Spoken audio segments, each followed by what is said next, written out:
যেমন প্রত্যেকটা জিনিসের কিন্তু একটা দাম আছে, তাই না? এখন ঘটনা হচ্ছে যে দ্রব্যর সাথে সাথেও কিন্তু সম্পর্কের ক্ষেত্রেও একটা আহ, অলিখিত দাম থাকে। ঠিক তেমনি, ইয়েস, ঠিক তেমনি নিজেরও একটা দাম ঠিক করবা।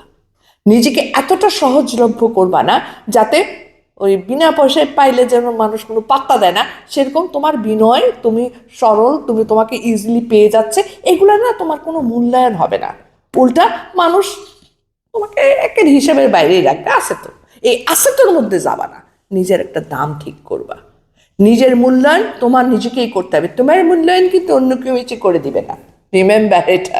তাই নিজেকে যখনই তুমি মানে একটা স্টেপে নিয়ে দাঁড় করাতে পারবে, নিজেকে তুমি যখনই অতিরিক্ত সহজলভ্য করবা না, সহজ থাকবা, তখনই দেখবা, হ্যাঁ, সবার তোমার সম্পর্কে ধ্যান ধারণা পাল্টে যাচ্ছে। আর যদি পাল্টাক বা না পাল্টাক, who cares, as long as you are clear to your conscious, isn't it?